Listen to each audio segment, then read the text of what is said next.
tal? ¿Cómo están? Bienvenidos a esta nueva entrega de Fútbol Infinito. Ya comenzando, bueno, ya habíamos comenzado el mes de diciembre, último mes de este particular 2020, Jaime, que nos ha entregado muchas cosas especiales, como por ejemplo la victoria del Cádiz frente al Fútbol Club Barcelona, de la cual estaremos hablando un poquito más adelante, un 2020 con el Cádiz regresando a primera y triunfando ante el Real Madrid por primera vez en Madrid y ante el Fútbol Club Barcelona, al cual ya le había ganado en un par de oportunidades. Pero el líder es el Atlético de Madrid, el líder de la Liga. Vamos a hablar de la Liga, vamos a hablar de la Liga, vamos a hablar de la Premier, vamos a hablar de la Champions. Así que te doy la bienvenida, Jaime. ¿Cómo estás? ¿Cómo estás, Vizca? Un saludo para ti, un saludo para todos. No sé, cuando comenzaste a hablar de la sorpresiva victoria, pensé por un momento que me ibas a decir de Checo Pérez, que también es Ah, una situación yo no sé si propia sorpresiva, del pero porque 2020. había estado medio cerca, ¿no? En la última carrera. Sí, lo que pasa es que fue una carrera totalmente loca y te digo la verdad, yo no sé desde cuándo yo no me emocionaba con un logro deportivo que me quedé un poquito ahí atontado porque fue muy emotivo. Todo cómo sucedió y cómo lo han sacado del equipo y cómo no tiene asiento para la próxima temporada y todo el mundo hace barra porque le dé un asiento y encima él viene y gana en lo que podría ser su penúltima carrera. Pero este podcast es de fútbol. Correcto, Perdón, correcto. perdón. Pero a veces mezclamos un poquito y Sí, pensaba también, creo que fue este año cuando falleció Niki Lauda, que también terminamos hablando un sí. poco de Niki Lauda y de su El, influencia sobre el automovilismo moderno. el pasado, en el 19. Bien, En el bien. Pero 19. bueno, Te digo una cosa antes de arrancar, Vizca. dígame. Hemos hablado muchísimo del tema del cansancio, de la seguidilla de partidos. Las 5 grandes ligas europeas tienen 27 equipos, 29 equipos participando entre Champions y Europa League. 29. Ujú. Solo 7 ganaron entre semana y este fin de semana. El Marsella, el Liverpool, el PSG, la Juventus, el Milan, el Lille y el Bayer Leverkusen. Si eso no marca lo desgastados que están estos 29 equipos, que tienes, por ejemplo, al Hoffenheim, que no ha ganado desde que arrancó la Europa League en la Bundesliga, o tienes al Granada, que está metido en una dinámica similar en la Liga desde que arrancó la Europa League, pues hay poco más que explicar. Sí, así como también en la temporada pasada hablamos mucho de la tarea de los entrenadores, rotando, de los preparadores físicos, creo que también tenemos que hablar ahora del peso del calendario, en el sentido de que el calendario supone, y creo que lo va a hacer ahora, por ejemplo, en el mes de diciembre, con partidos básicamente sin pausa. El calendario va a ser el que dicte un poco lo que ocurra al final de la temporada y el recordatorio que las ligas más que nunca, Jaime, van a ser una carrera de largo aliento, una maratón donde hay que correr con la cabeza aparte de correr con los pies. Y eso parece ser un poco lo que está haciendo el Atlético de Madrid, sorteando obstáculos. Hay una paradoja que al hablar del Atlético y abrir un poco el debate del día de hoy, o la discusión, tanto el Madrid como el Atlético están mejor en la liga que el Barça, pero el Barça es el único que ya está, junto con el Sevilla, que perdió contra el Real Madrid, que ya están clasificados de los equipos españoles. Y de hecho, la clasificación tanto del Real Madrid como del Atlético, pese a que depende de ellos mismos y parece estar en buena posibilidad de poder lograrse, contrasta mucho con el mal presente del Fútbol Club Barcelona. Sí, pero también me parece que está todo un poco lleno de contrastes porque es difícil encontrar a alguien que esté bien en los dos En todos los frentes. frentes, En sí. todos los Bueno, el frentes. Liverpool, Sí, el Liverpool, pero acuérdate que el Bayern, el son los Liverpool, candidatos, me parece que surgen naturalmente cuando alguien ahora claro, te pregunta, me pregunta, nos pregunta, ¿y quién va para la Champions? ¿Quién es el candidato? Y bueno, los el decimos. Liverpool y el Bayern. Sí. El Liverpool y el Bayern. Sí, también me parece que el Barcelona eh, Mm. ha tenido Vale. la fortuna, si es que vale el término, de caer en un grupo de Champions donde creo que sus rivales son inferiores a lo que enfrenta en la liga. Cuando una liga se empareja, sí, es verdad, los de arriba dan un paso atrás, pero los de abajo también dan un paso al frente. Ujú. Y no es coincidencia que, por ejemplo, la temporada pasada el Granada ascendió y se metió a Europa League y que este año tienes al Cádiz, un equipo recién ascendido, metido momentáneamente en el quinto lugar. Eso habla Ujú. de que no es que el Barça ha perdido contra un recién ascendido por un accidente, no, de que ese recién ascendido tiene méritos porque no solo le ganó al Barça, sino que le ganó al Madrid y le ganó al Athletic Club de Bilbao y que está metido en zona europea. Bueno, pero vamos a hablar del Atlético rapidito porque creo que lo más importante, aparte de la victoria que le costó, tuvo que trabajar para conseguir el triunfo con la vuelta de Luis Suárez. No era un partido per se, Jaime, que en el papel se presentaba como muy, yo diría, complejo, ¿no? Porque más allá de las dificultades que está teniendo el Atlético en Europa, está con una ventaja que ya podemos llegar a decir que es importante. Es una ventaja que es importante y que, por ejemplo, la ventaja que le ha sacado al Barcelona de 12 puntos es una ventaja que nunca se ha remontado en la historia de la liga. Ujú. Por eso yo no creo que el Atlético es el máximo favorito al título hoy, pero no va a ser el Barça quien se lo quite. Ujú. Son dos cosas diferentes. Pero sí fue un partido que tuvo unos ligeros obstáculos en el inicio. El Cholo se vio obligado a rotar, cosa que no había podido hacer porque se le habían amontonado los partidos, entonces no jugó Joao Félix, volvió Luis Suárez, volvió Herrera, descansó a Coque. Ferreira Carrasco está siendo protegido porque viene con una molestia, no fue considerado para el partido. ¿Quién iba a jugar en ese puesto de Renan Lodi? Que se lesiona en el calentamiento. Entonces tiene que entrar Vitolo. Entonces Ujú. sí hubo más un susto y más un problema en cómo plantear el partido con la dosificación y las ausencias, pero este es un equipo que está en una dinámica, Vizca, que lo tenía ahí al Valladolid. Y el momento que entró Llorente y Joao, se acabó. Le bastó Sí. con 30 minutos para liquidarlo.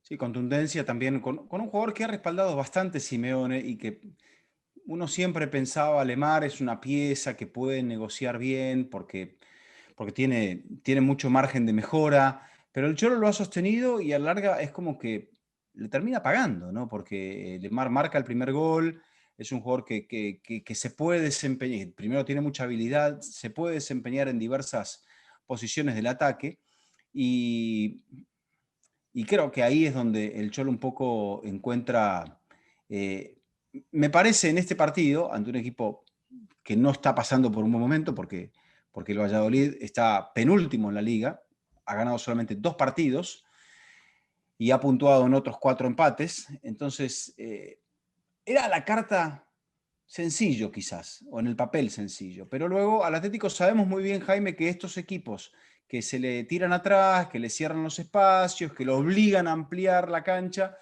eh, terminan complicándolo, porque el Atlético sigue invicto, pero los empates que tienen son en esas circunstancias. Bueno, contra un equipo un poco más peleador como el Villarreal, pero con la impronta de Emery, y luego en el otro partido es contra el Huesca. Sí, era un partido, a ver, era un partido que lo tomaba el Atlético como favorito, como candidato, pero también era un partido que, como tú lo dices, en los últimos años es el tipo de partido que se le encasquilla al Atlético de Madrid y que no lo puede resolver. Y a pesar de haberse ido 0-0 al descanso, esa no era la sensación de este partido. También me parece que este Atlético, que juega mucho más cerca del arco rival, ha potenciado jugadores Ujú. que quizás no tenían ese sacrificio de el ida y vuelta tan largo como Lemar. Porque Claro. resulta que la mejoría de Lemar, O Carrasco que no está en este partido. Carrasco es una versión potenciada del Carrasco que vimos en la primera época. claro, son los dos. O sea, son dos jugadores que, oh sorpresa, son mejores cuando el equipo juega algo distinto o un poco distinto a lo que lo venía haciendo.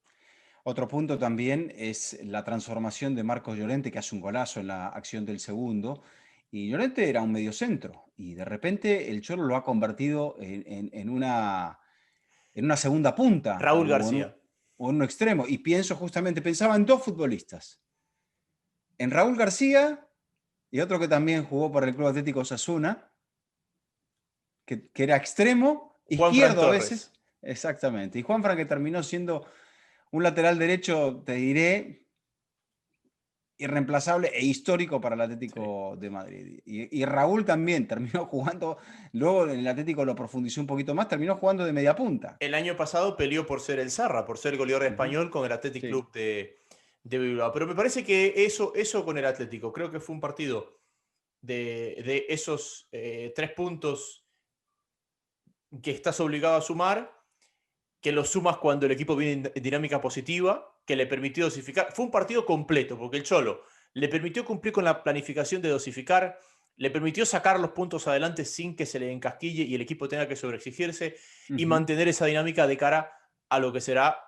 un partido sin Una final. margen Una final. en Salzburgo, del que vamos a hablar más adelante, me parece. Es un partido de eliminatoria donde el Atlético tiene una ventaja mínima, como si hubiese ganado la ida 1-0, sabe que el empate le vale, sabe que cualquier derrota lo deja eliminado, ni más ni menos que eso. Eso es lo que tiene que pensar el Atlético de Madrid, que ahora sí es una circunstancia infeliz para el cuadro colchonero, tener que en el mes de diciembre afrontar una eliminatoria cuando estas se disputan luego entre febrero y mayo, básicamente. Sí. Pero bueno, ahí está el Atlético, viene en un frente, con dudas en el otro, dentro de una semana quizás esté un poquito mejor y ya hablaremos también en nuestro capítulo de mitad de semana del partido que se le viene.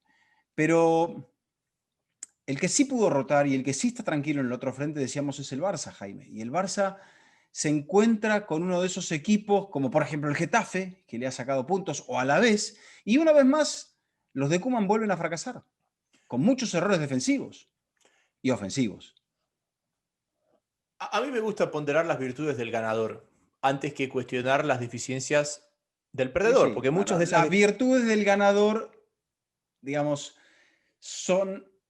van de la mano de los errores o de las cosas que dejó de hacer o hizo mal el Barcelona, porque son dos errores defensivos los goles del Cádiz. Sí, son dos Y, errores y, defensivos, pero el primer error defensivo es una acción que termina en un tiro de esquina forzada por el hermano de Nacho Fernández, por Alex Fernández, un jugador completísimo, un mediocampista completísimo que es quien mueve los hilos de este Cádiz, que, bueno, al Cádiz es lo que conocemos, doble línea de 4, normalmente juega con 2 arriba, ayer jugó con 1 arriba, que era Álvaro Jiménez, y el hermano de Nacho jugaba como enganche porque se metía como enlace entre la doble línea de 4 Johnson, el danés. Equipo compacto, con extremos veloces, con un 9 pivoteador arriba, y en la tercera salida terminan forzando este tiro de esquina. Para el análisis puntual del tiro de esquina, leía el Twitter de Miguel Quintana, que es un youtuber muy bueno, y él hacía un análisis de cómo defiende el Barça la pelota parada ante la ausencia de Suárez. Y es muy cierto. Al Barça le marcaba un poco de pelota parada porque seguía estando Lenglet, seguía estando Busquets, seguía estando Piqué. Pero el vértice del área pequeña era de sí, Suárez. sí, el primer palo de Suárez.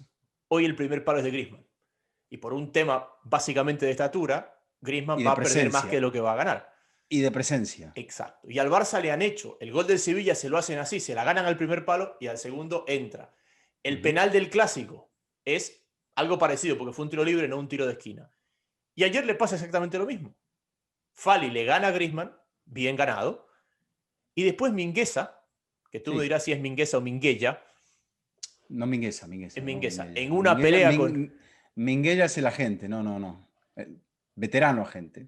Bueno, ¿Con en quién se una... peleó? ¿Con quién se peleó? Con Mauro, con el argentino. ¿Mauro Dalañese? No, no, no. No, yo no me peleé con nadie. Mingueza se pelea con Mauro, con el central del Cádiz.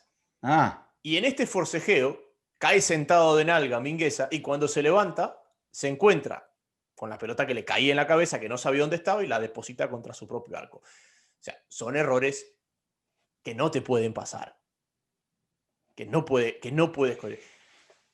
Y el equipo se encuentra a Vizca por sexta vez en 10 partidos con el marcador en contra. Y ya de por sí es un equipo limitado que encima te regala el primer gol del partido. ¿Cómo va a terminar la cosa?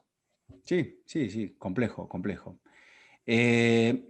Pero decía también Jaime que el Barça cometió muchos errores en ataque. No fue capaz de explotar las bandas, no fue capaz de sacar de su zona de confort al Cádiz.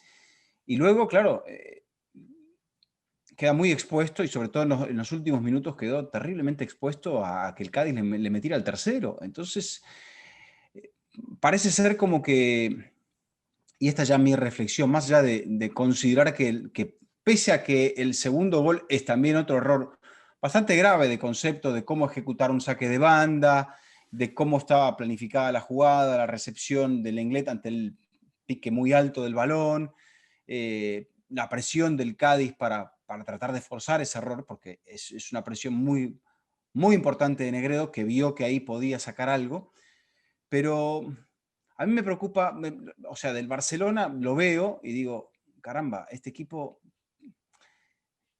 la sensación que me da es que ahora estamos empezando a ver todo el deterioro que el Barcelona en el que se ha metido. Y así un paralelo, porque estaba mirando el partido, en el final de la tarde estaba mirando la resolución del partido del Milan, que vuelve a ganar y le gana 2-1, aunque sufriendo a la Sampdoria, otra vez más sin Ibra, pero mostrando toda esa juventud que tiene el Milan. Y fíjate lo que le ha costado la reconstrucción al Milan. El Milan es todavía el segundo equipo más ganador de Europa. Entonces, el Milan ha penado durante muchos años. ¿Por qué? Porque aquella gestión deportiva de la era de Galliani, de Berlusconi, cuando estaba Carlo Ancelotti, y después incluso ganando la liga con Massimiliano Allegri, era una gestión deportiva que se apoyaba en ciertos elementos y cada vez menos, porque esos veteranos, caso Maldini, Ambrosini, Pirlo, Seedorf, etcétera, se fueron yendo. Pero el equipo no tuvo una política deportiva como para poder reemplazarlos. La historia es bien conocida. Ahí está el Milan, que como el Atlético está teniendo un arranque de temporada de ensueño, pero que ha penado mucho para llegar a esto. Vizca, Y quizá el Barça, Jaime, tenga que pasar por lo mismo, es porque la reconstrucción, y lo dijo Koeman, va a ser muy difícil. Entonces, a partir de aquí, podemos abrir un abanico de circunstancias que podemos debatir. es que es el ciclo de la vida deportiva. El equipo exitoso que busca extender ese ciclo o esa generación ganadora termina como el Milan. Porque, Olvídate de eso porque eso es una ley de la vida. Pero ¿qué puede claro, hacer un conjunto deportivamente? No para evitar eso, sino para hacer, cada figura es una figura individualmente con sus cualidades en sí misma, ¿no? O sea, como Messi no va a haber otro, como Cristiano no va a haber otro, como Pirlo no hubo otro, como Seedorf, como Gattuso, etc.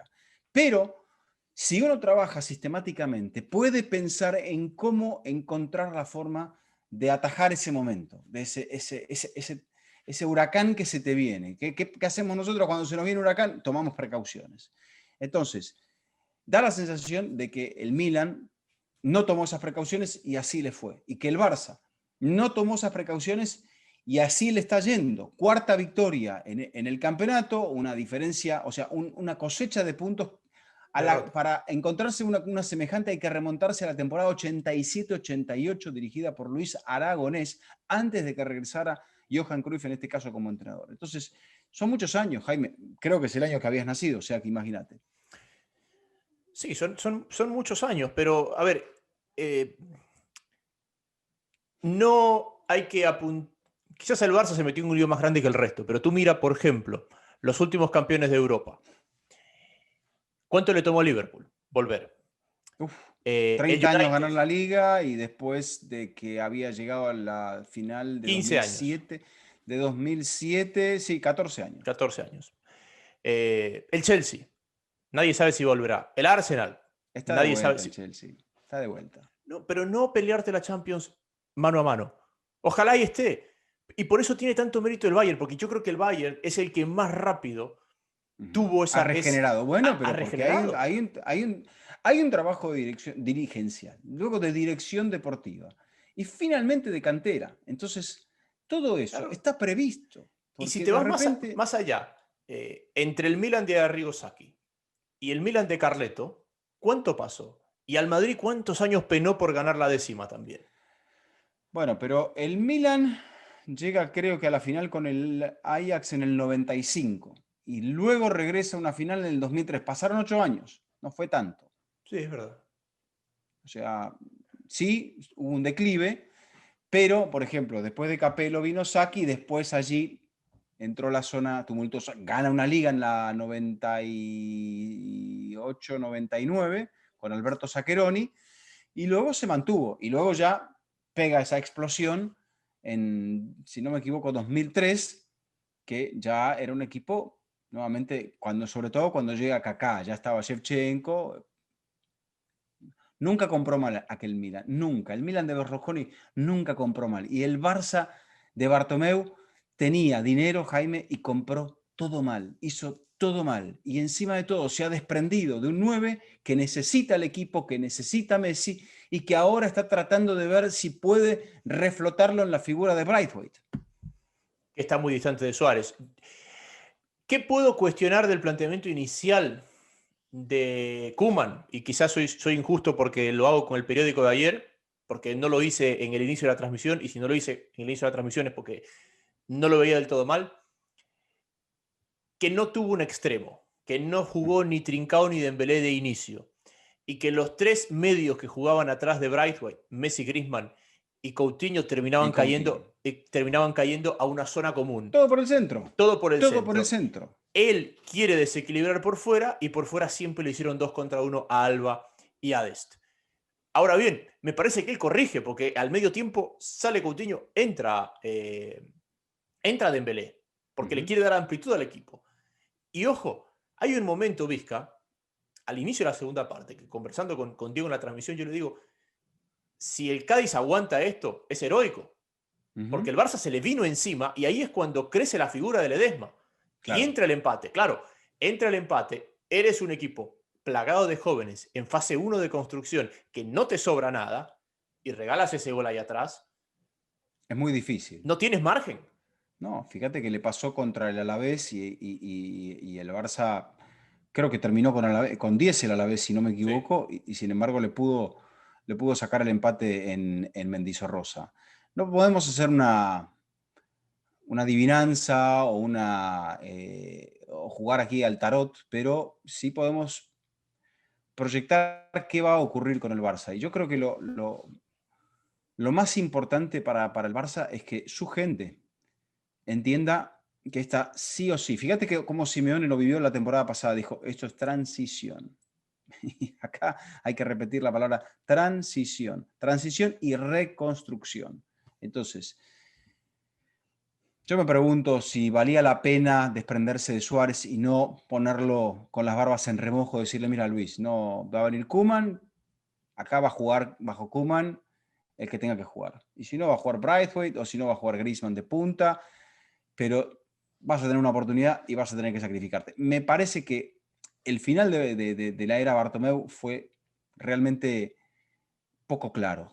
Y eso lo está pagando el equipo. Y ahora la gente del Barça, con lo que tiene, me parece que tiene el mejor conductor que puede tener en este momento, pero tiene que tener paciencia. La otra cosa que yo pensaba, Jaime, y la tiro aquí sobre nuestra mesa virtual, es si el Barça no debería modificar un poco su forma de jugar.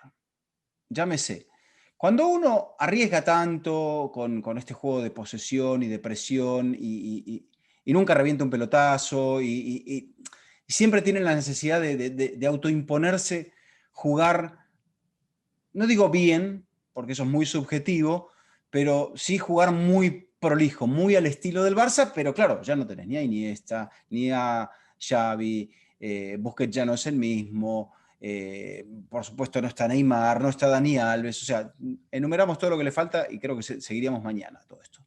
Pero, o sea, simplificar un poco tu estilo. Y eso no se llamaría traicionarlo, sino entender en qué estamos. Porque cuando vos haces que entre Dest, Mingueza, Pedri, les estás cargando primero sobre la responsabilidad. Estos chicos primero han tenido que acortar una distancia muy grande que había entre aquellos futbolistas y estos que llegan a básicamente a ponerle el pecho a las balas, sin estar preparados en muchos casos. Sí jugaban, sí lo hacían a un buen nivel, pero claro, dar ese salto es muy violento. Entonces, el entrenador tiene que hacer una lectura de todo esto y es el que tiene que decidir de acuerdo a las piezas que tiene. Uno tiene que jugar como juega, eligiendo el estilo, dependiendo de los jugadores que tiene, porque o sea, a mí no me podés poner a jugar ese fútbol, te podría jugar a otra cosa, pero, o sea, a lo que voy es si Koeman no tiene que bajar un poco la exigencia, es decir, vamos a simplificar un poco porque quizás no nos esté dando para tanto. Yo creo que él quiso bajar la exigencia, porque yo los partidos que él no juega con Messi, el equipo juega mucho más atrás y aprovecha mucho más los extremos. Y es uno de los mejores partidos de Griezmann. Pero también me parece, Vizca, que que si el Barça divide más balones en búsqueda de la verticalidad, es un equipo que no tiene presencia. No, pero puede jugar un poco más bajo y aprovechar a Messi que se adapte y se ajuste. De eso se trata también, ajustarse, porque Messi descansó. Otro de los puntos.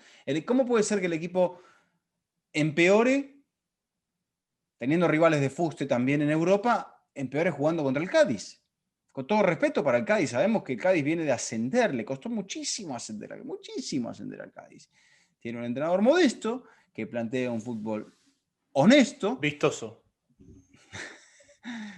Y sin embargo, el Barça se empeoró y tenía a Messi descansado. Y no es que Messi sea el responsable, a eso voy, a la elección de la formación y a bueno, imponderables del fútbol, que ciertos jugadores cometan errores que no se pueden cometer. Sí, a ver, el tema de los errores es un punto que no lo puedes dejar pasar porque ya de por sí el equipo no va sobrado. Porque al equipo no le sobra absolutamente nada. Y si tú encima arrancas dando desventaja en casi todos los partidos porque errores más graves o menos graves, los dos goles son un error, el gol del Wanda es un error, el gol de Vitoria es un error, el gol del Sevilla es un error. Eso es lo que me acuerdo de memoria. Sí, ahí vamos. Entonces, y hay otro punto. Una vez que este equipo cae en desventaja, no ha logrado recuperarse todavía. Desde febrero. Desde febrero el Barça no remonta un marcador. Entonces, eso es que te den el primer golpe y que casi o te manden a la lona o que quedes básicamente groggy. Y eso es un tema también sobre el cual Ronald Koeman debe trabajar. ¿Algo más del Barça antes de pasar al siguiente capítulo? No, bueno, lo hemos dicho desde agosto, desde el año pasado. El fin de Messi va a ser muy triste. Me suena esa frase. El fin de Messi va a ser muy triste y muy alejado a lo que merece, porque hay momentos donde yo lo veo que no está en sintonía en lo que pide el equipo, en lo que el equipo necesita, en ese, por ejemplo, yo esperaba que cuando el equipo estaba yendo hacia el centro tanto, él tenga la capacidad de abrir al equipo, claro, de liderar el barco, de decirle, qué sé me yo, a tengo que Griezmann, tirar no, afuera, acá, me voy hacia me afuera. voy Exacto. hacia afuera. Yo vi un Messi como cuando él quiere resolverla. Agarra que yo resuelvo, pero ya no es el que puede resolver y a veces necesita una lectura diferente. E incluso a veces necesita desprenderse un poquito antes de la pelota. Sí, porque si Messi tiene dentro del campo el mismo vicio con Luis Enrique, con Valverde, con Setién, con Koeman, yo también ya pienso que hay una cierta rebeldía de pararse donde él quiere y no donde el entrenador realmente quiere que esté. Esto se le escapó un día al Tata Martino, que a Messi no se le da indicaciones. Es complicado. Y ahora, por ejemplo, sucede que en el cuerpo técnico de Argentina, Messi está en la línea de cal. ¿A quién ve? A uno de sus ídolos, a Pablo Aimar. Quizá eso hace que Messi sea un poco más permeable a entender ciertas situaciones y a estar un poco más receptivo. El hecho de lograr que Messi sea receptivo también puede llegar a pasar por colocar una figura que él vea con un poco menos de desconfianza. Sí, pero si arrancas la semana con el señor de la gestora diciendo si hubiera sido por mí le hubiera vendido a Messi, y Koeman me parece que estuvo muy a la altura cuando dijo, bueno, lo de afuera no lo podemos controlar, pero a ver si no nos tiramos piedras nosotros mismos. Y bueno, por eso te digo, me parece que dentro de todo el mal momento que está viviendo el Fútbol Club Barcelona, creo que la figura de Koeman como ídolo, que es como un triunfador del Barça, y con esta postura con la que está, me parece que es de lo mejor que le puede estar pasando en esta temporada. Más allá de si tenga o no, como decíamos antes, que elegir un poco mejor a los jugadores, que trabajar en la parte anímica o que simplificar a veces un poco el juego para no cargar de tanta responsabilidad y que se puedan insertar los que vienen detrás intentando reemplazar a todos estos cracks. ¿Con qué seguimos? Como les puso Sebastián Domínguez, el muy buen zaguero de Vélez, que comenta para la televisión argentina, vamos con los sicarios del contraataque. Bueno, Tottenham, sí señor. Ahí está el equipo de Mourinho, también quizá viviendo esa misma paradoja, ¿no? El Tottenham todavía no está clasificado en la Europa League, pero sigue a paso firme y ganando sobre todo, Jaime, bien partidos fundamentales. hoy por hoy, por diferencia de gol, es el líder de la Premier. Tiene una sola derrota que le ocurrió, si no me equivoco, en la primera fecha del torneo contra el Everton, un partido accidentado. O sea, hace 10 jornadas que no pierden la liga. Y cada vez está más sólido y cada vez demuestra que la paciencia para el cambio de estilo que pedía Mourinho y buscar incorporar futbolistas dentro de lo que el club podía, que fueran más del gusto del entrenador, quizá podía tener una recompensa. En este año 2020, el torneo terminará en el 21, pero sería muy particular que el Tottenham pudiera seguir peleando, que pudiera seguir allá arriba y que pudiera ser campeón, si no me equivoco, después de haber conseguido el título allá por 1962. Anote, miércoles 16 de diciembre. A punto. En Anfield. Contra el Liverpool. Contra el Liverpool. Ese es el partido para ver qué puede hacer el Tottenham, porque, ojo, el Tottenham ya le sacó el empate al Chelsea, un empate que me parece que es positivo. Es más, ganó un punto, no perdió dos, como podría uno valorar los empates. ¿Sabe qué dijo Lampard después de ese partido? Tuve que llevar al equipo más contenido porque teníamos miedo de cometer algún error, porque él había visto el partido del City. Y también estamos encontrando que este Chelsea es un equipo que se está empezando a parecer a lo que es el equipo de su maestro. O sea, sobre el espacio te puede atacar, te puede hacer sobre un ataque posicional mucho daño porque tiene grandes futbolistas, pero también con Timo Werner, casi como lo puede hacer el Tottenham con Son, te puede liquidar al espacio porque también hay muy buenos acompañantes en el caso de los Spurs que volvieron a jugar con público. Los equipos de Londres volvieron a jugar con público y eso ya le puso, pese a que eran 2.000 apenas, le puso otra atmósfera a los estadios. También ocurrió en Anfield. Sí, en Liverpool, o sea, Everton, los que no van a tener público por ahora son los dos de Manchester. Ellos no van a tener público. Pero, Vizca, creo que en la región de Leeds tampoco va a haber público. Va por ahí, para fin de mes, en esa zona del país puede llegar a haber al menos 2.000 aficionados. ¿Cómo cambia todo, no? Porque ya hay cantos en la tribuna, cantos de verdad. Ya hay abucheos, hay aprobación, hay reprobación, hay color de fútbol. sí. No me quiero ir del tema, pero siento que estamos volviendo a una tendencia futbolística mucho más vertical, más alejada de la posesión. Ya los equipos no están acumulando tanta posesión, sobre todo los que terminan ganando los partidos. Y cuando volvemos a un fútbol tan vertical, Mourinho es el maestro de ese fútbol vertical. Bueno, ahí está Simeone también. Ahí está Simeone también. Me sorprendió Hansi Flick el otro día, en la previa del Atlético de Madrid, cuando dijo, nosotros no vamos a ganar un premio de belleza. Y yo no sé si Flick piensa que su equipo juega feo o no, pero a mí me parece que juega bien, que es un equipo vistoso el Bayern.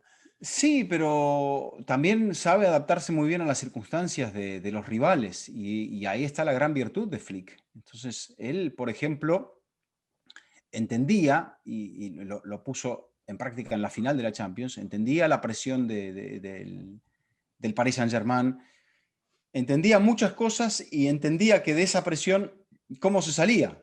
Con precisión y con velocidad. Y eso fue lo que ejecutó, y movilidad ejecutó en la acción del único gol de ese partido. O sea, Sí. a veces ganar 1-0 es goleada. Y en ese caso valió nada menos que un título de Champions. A ver, sin irnos de lo que veníamos hablando, aquel envión anímico y ese nueva cara que yo pensé que Arteta le había dado al Arsenal, lo de siempre. Lo de siempre. Mandíbula frágil otra vez. Pero volvemos a lo mismo. Los dos grandes partidos del Tottenham, ¿contra quiénes fueron? ¿Contra el Chelsea no fue uno? ¿No? Contra Guardiola y su discípulo, Arteta. Contra Guardiola y Arteta. Los grandes partidos. Ah, del Tottenham. Del Tottenham. Del Tottenham. Sí, sí, pensé que me decías del Arsenal. Pensé que me decías del Arsenal. No, del Tottenham, del Tottenham. Sí. Bueno. Entonces, ahí está. Hay veces que el estilo del rival te favorece. Por ejemplo, esto le pasa a Real Madrid. Le pasa a todos los equipos. O sea, porque el rival te obliga a enfatizar tu estilo o a modificarlo. No siempre se puede jugar igual, no siempre se puede jugar con las mismas variantes, con la misma formación. Aquel Barça de Guardiola jugaba de memoria y no importaba lo que el rival hiciera porque ellos sabían lo que tenían que hacer. Ese fútbol ha cambiado, incluso está cambiando para el Manchester City de Pep. Y veo al Tottenham inspirado, Sí. veo que tiene mucho recambio, veo que tiene mucho talento y veo que tiene un Harry Kane que, honestamente, entre Harry Kane y Kevin De Bruyne, no sé exactamente con cuál quedarme en Quédate este con Son. momento. Y veo las dificultades que está pasando el Liverpool, pero también lo veo al Liverpool, como te decía antes, bien en ambos frentes, con Klopp metiendo mano al equipo, metiéndolo a Kelleher y respondiéndole el chico en la puerta, Sí. rotando en defensa, entendiendo que puede llegar a salir, si tiene que incorporará un central por la baja de Van Dijk, pero ahí está la prueba. Es un equipo que tiene una planificación, que tiene una idea, que sabe en qué posiciones comprar y que no compra así por accidente ni por azar. Eh, Ni por la etiqueta, Jaime. sí. De Liverpool me preocupa Alisson. Contundencia, sí, aprovechó el error de Connor Cody. Después, luego llegó otro error en una jugada donde estaba muy volcado al ataque Wolves. Grandes goles, tanto de Salah como de Wijnaldum. Y después ya el partido se le simplificó mucho. Te decía, me preocupa lo de Alisson cuando veía las 2 temporadas brillantes de Alisson. Me preguntaban, ¿es el mejor arquero del mundo? Y yo le decía, sí, pero me preocupa que sea un nuevo Julio César, que después de 2 años brillantes las lesiones se lo coman. Y Ujú. Alisson, desde, bueno, ¿cuándo fue el partido con el Atlético? Febrero, marzo.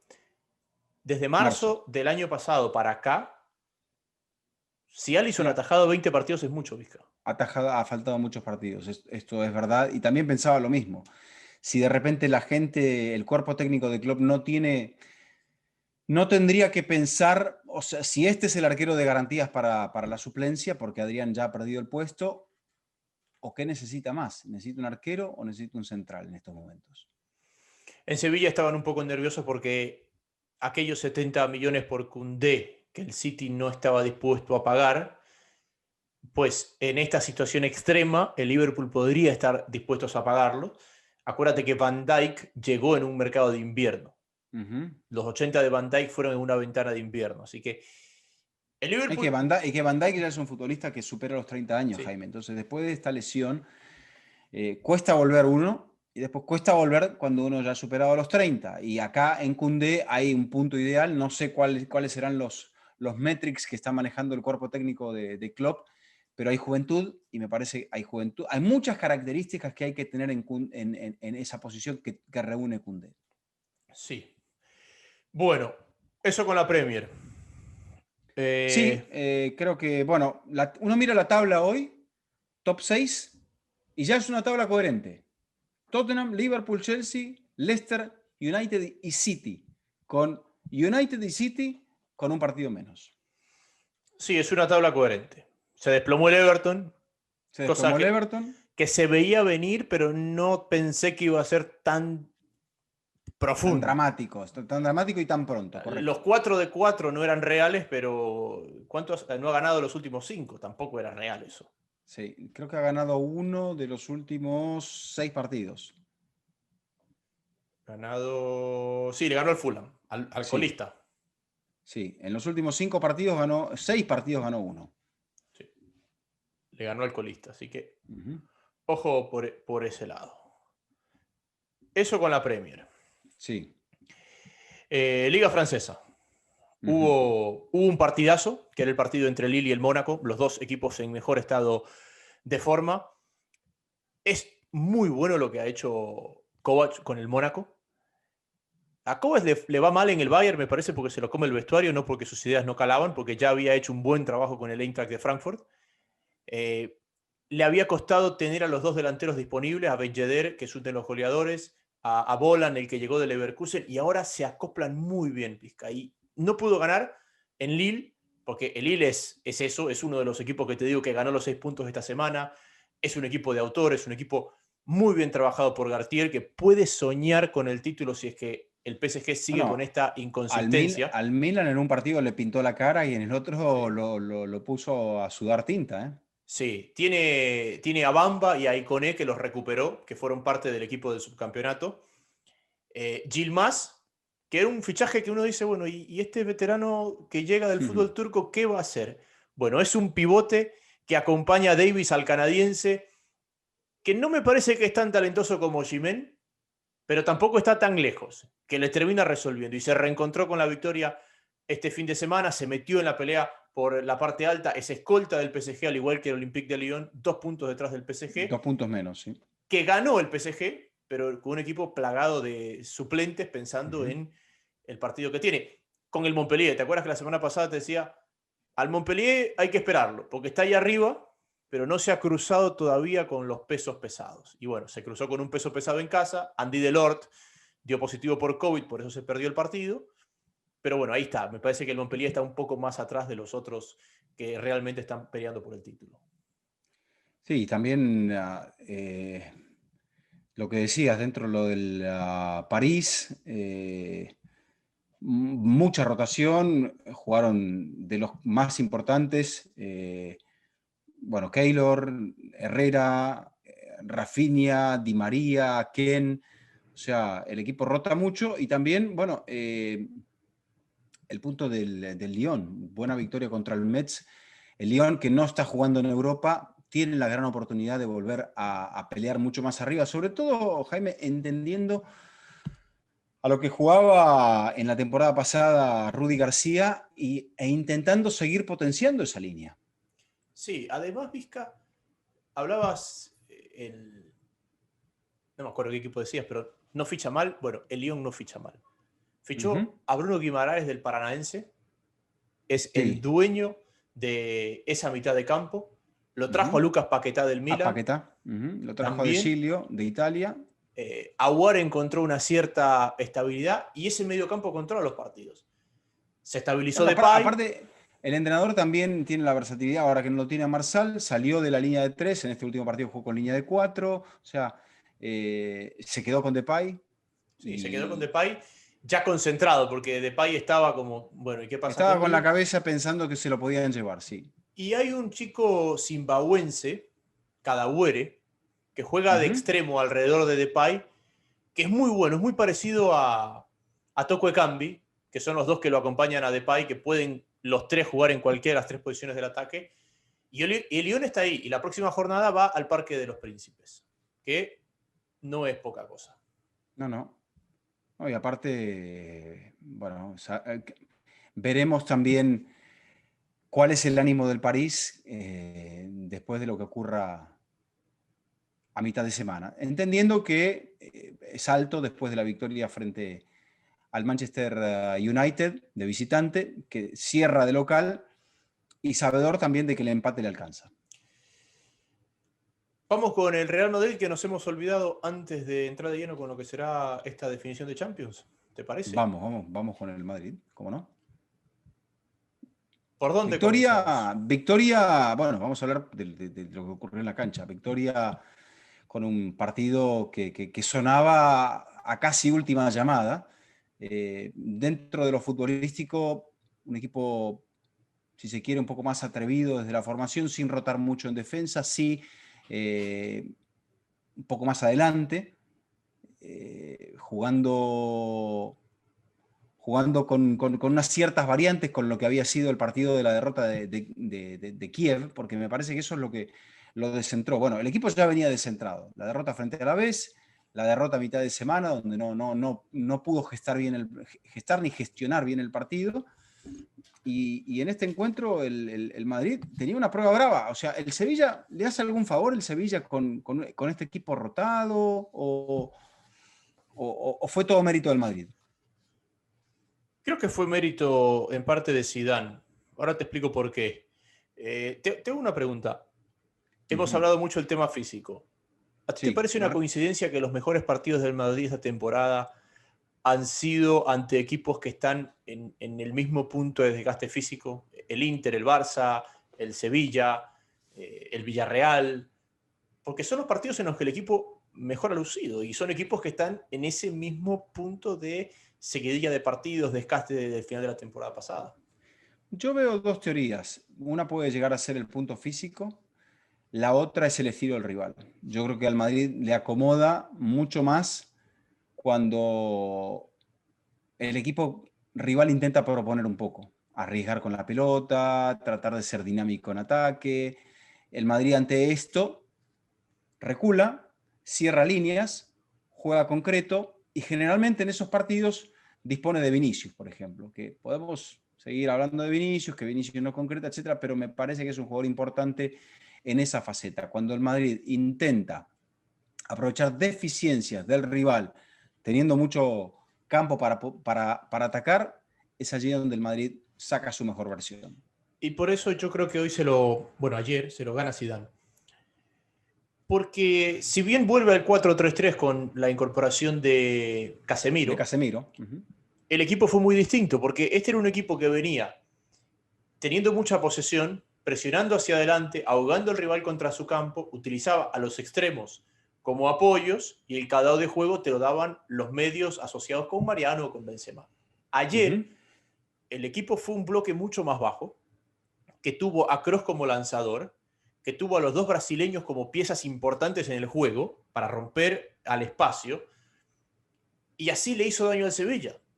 Le planteó con un dibujo táctico similar en una zona distinta del campo y le hizo mucho daño porque el Sevilla lo tomó a contrapié todo el partido.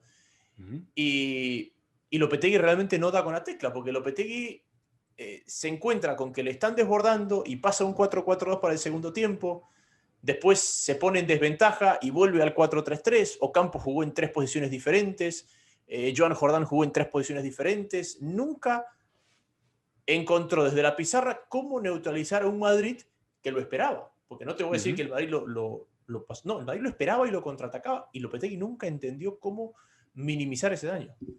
Bueno, ahí vamos, esa capacidad que me parece que tiene Zidane y su cuerpo técnico de poder encontrar la adaptación para modificar un poco su equipo. Y fíjate que se tira un poco más para atrás a esperar el partido y ya cuenta con Casemiro. En el encuentro frente al Dinamo jugaron Kroos y Modric, jugaron 4 hombres mucho más de ataque sueltos y el equipo tuvo problemas para cubrir espaldas, para cubrir relevos y así les llegaron, sobre todo en la jugada del segundo gol del Shakhtar. Entonces es allí donde creo que el Madrid está un poco en esta cuestión de cómo encarar los partidos.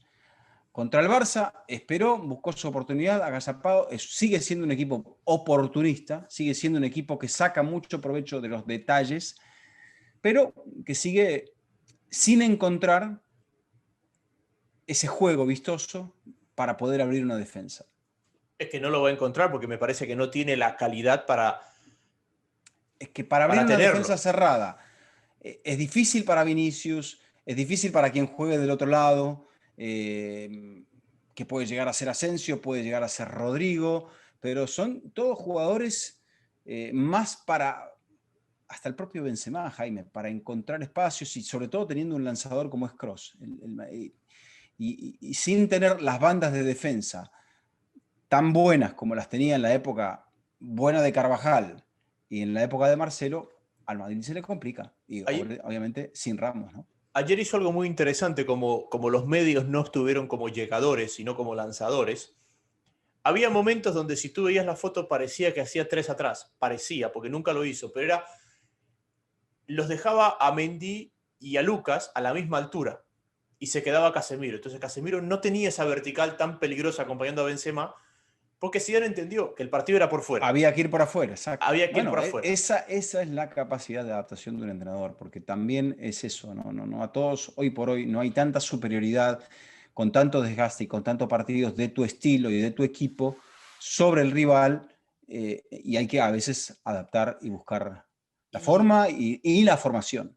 Y este desgaste, y por eso tenemos tantos puntos en común con muchos equipos, por más que uno piense que los defensores y los medios se agotan más porque corren más, me parece que afecta más a los atacantes porque pierden frescura. Puede ser. Porque pierden explosión, porque si nosotros agarramos a todos estos equipos que estamos analizando, el Sevilla, el Barça, la Juventus, ¿dónde es donde más han desmejorado? en ese último tercio. Han Sí, perdido cierta frescura en el ataque. En ataque. Sí, es allí donde, bueno, cada quien con sus problemas, cada quien con su universo de jugadores y de opciones, pero sí, hoy por hoy está costando encontrar el desequilibrio. Por eso muchas veces cuando un equipo toma la ventaja, salvo que sea el Manchester United, es difícil poder recuperarla.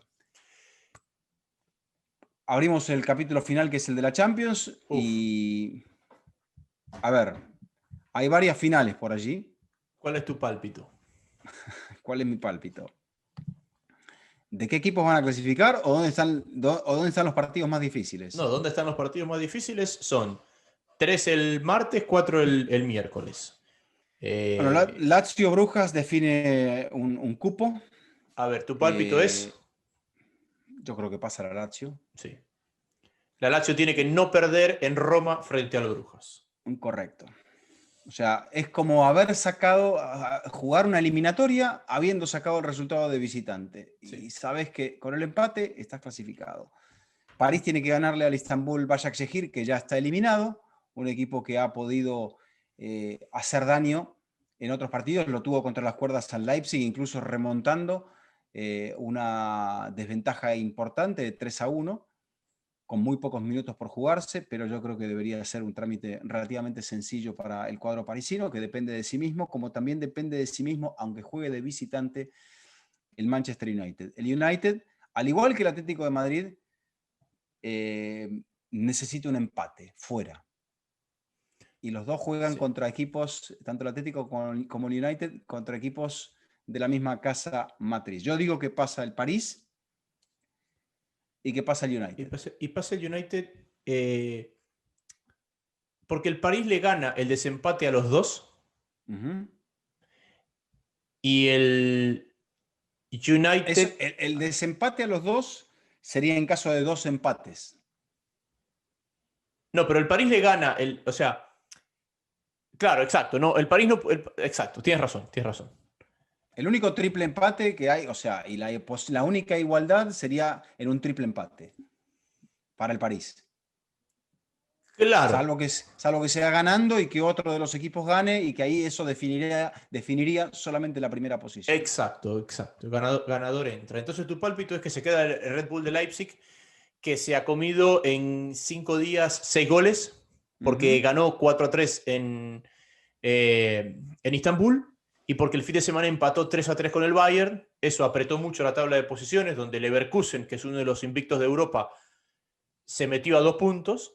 Viene bien el equipo de Peter Bosz, con Schick como delantero, pero eso es otra historia. Que está también jugando en Europa League, por lo tanto tiene mucho mérito, pero tiene un buen plantel joven, se ha desprendido de Havertz, pero la verdad que me ha gustado mucho lo último que he visto del Bayer Leverkusen, que perdió allí por nada la clasificación a la Champions League. Eso sería el martes, Jaime, de lo más importante, porque en el grupo del Dortmund, bueno, el Dortmund puede... Sí, es el primer lugar y después lo que está en juego es el segundo lugar. En el grupo del Chelsea, Krasnodar, Rennes y Sevilla está todo definido. En el grupo del Barça, el martes se define la primera posición y la Europa League. El Barcelona tiene que perder por un gol o empatar o ganar para asegurar esa primera posición. Y luego lo que mencionábamos del París, Istanbul, Başakşehir, Leipzig y Manchester United. Miércoles a primera hora, Ajax-Atalanta en el Johan Cruyff Arena. Atalanta no jugó hoy porque se suspendió por lluvia el partido frente a Udinese, o ayer se suspendió. O sea que Atalanta llega un poco más descansado. Ajax perdió en casa frente al Twente. Son dos equipos que les cuesta mucho la localía, sobre todo en Europa, a pesar de que no hay público. Y Atalanta dio un campanazo la última vez que salió de Bérgamo en la Champions, ganándole nada menos que al Liverpool.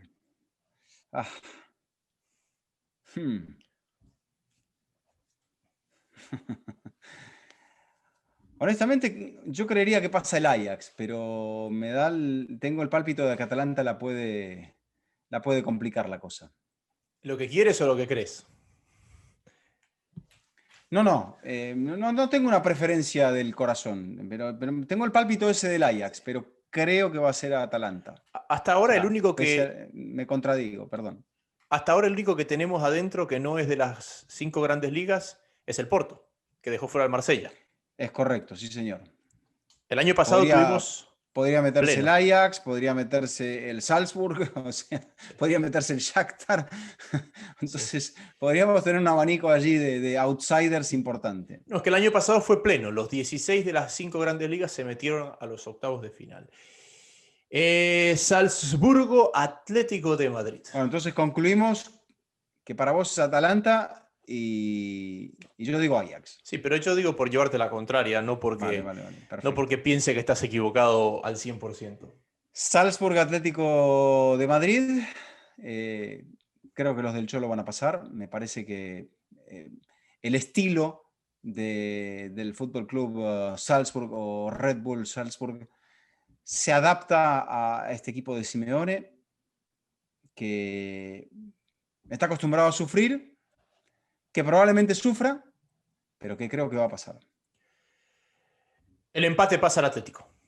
Correcto. Esa es. Tiene que perder el Atlético de Madrid. No, no tiene que perder.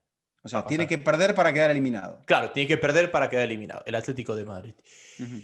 Y el que terminó siendo el grupo de la muerte, Gladbach 8, Shakhtar 7, Madrid 7, Inter 7. Creo que la probabilidad más baja es que pase el Gladbach y el Madrid, ¿verdad? Esa es la probabilidad más baja. No, yo te diría que puede ser la probabilidad más alta. ¿Sí? Si está ganando el Inter cómodo, con el empate clasifican alemanes y españoles. No sé por qué yo pienso que es la más baja. Pero, a ver, es una probabilidad, pero pensalo desde este punto de vista. Si el Inter consolida su victoria, un empate termina clasificando a los dos equipos que van a jugar en el Alfredo Di Stéfano. A ver, y empate en Italia y victoria del Madrid también clasifican el Gladbach y el Madrid. Correcto, correcto. Victoria del Real Madrid, sí, obliga a que haya un ganador en el otro partido para que o sea, eso es lo que puede ocurrir. Si de repente estamos viendo que el Madrid agarra y dice, vamos con el cuchillo entre los dientes, no queremos hacer ningún pacto con nadie, vamos a ganar nuestro partido, y están ganando al descanso, bueno, ya ahí puede darse cualquier cosa. Al Inter le costó mucho abrir la lata contra el Shakhtar, no lo pudo hacer, fue superior. El Shakhtar renació literalmente en el partido contra el Real Madrid. Acá hay algo curioso. El Gladbach le ganó al mismo equipo los 2 partidos. O sea, sacó 6 puntos contra el mismo equipo, que es el Shakhtar. El Madrid sacó 6 puntos contra el mismo equipo, que es el Inter. Y eso es lo que tiene a esos equipos en una posición ventajosa. Eso lo Y el escuchaste. Shakhtar, obviamente, por reversa, sacó los mismos puntos, sacó 6 de sus 7 puntos contra el mismo rival. O sea, tiene 2 victorias. Las 2 victorias que tienen son contra el Madrid. ¿Dónde habrás escuchado eso, Vizca? No, esa es una conclusión propia. No sé si es No, la muy. escuchaste en el episodio del miércoles. Bueno, por algo me quedó. Pero estaba preparando, tengo la preparación del partido, estaba haciendo la preparación del partido del Real Madrid. Y veo cómo se cruzan los Sí. triunfos, porque es una casualidad bastante A ver, grande. si esa tendencia continúa, ¿qué pasa? Si esa tendencia continúa, pasan el Gladbach y el Madrid. Que repitan el Gladbach y el Madrid, correcto, sí. Porque los otros Eh, empatarían también. correcto, correcto. No, si esa tendencia continúa, No, pasan pasaría el Gladbach y el el Shakhtar. Gladbach y el Shakhtar, Claro, correcto. porque el Madrid pierde. El hecho de que, o sea, el Madrid tiene que mejorar, pensando contra el Shakhtar, el Madrid tiene que mejorar el resultado que saque el Shakhtar. Que es con el único con el que pierde el desempate. Y con el Inter no tiene que empeorar su resultado, o sea, tiene que sacar un mejor resultado que el Inter. O el El mismo. mismo, al menos el mismo. Exactamente. Al menos Si el mismo. empeora su resultado con respecto al Inter, está complicado. Bueno, ¿qué partidos tienes? Y luego, en el grupo del City ya no se juega nada. El día martes, Leipzig-Manchester United. Y después, como tenemos la posibilidad de volver a transmitir ciertos partidos que tiene ESPN con 48 horas de delay, vamos a producir el partido del Barça contra la Juve para emitirse el jueves, ya que hay que hacer, esos son los partidos que tengo, unos en directo y otros en diferido. Y en la jornada del miércoles es Midtjylland contra el Liverpool y Real Madrid contra Borussia Mönchengladbach. El partido tienes. Bueno. Y después creo que tengo Tottenham en la Europa League y el otro partido también es importante. Milan. Pero, no es Milan. Espérate. Bayern no es Bayer Leverkusen, no es PSV. El Napoli y Real Sociedad. Upa, eso se complicaron eso otro día. Eso es pirotecnia importante. Y bueno, se lesionó el Chino Silva. La Real no le pudo ganar a la vez, que terminó con 10 jugadores. O sea que, bueno, ahí tenemos. A la vez tiene 4 expulsados en los últimos 6 partidos. Pero va bien, tiene 6 partidos sin perder. Está bien. El Napoli goleó a Crotone.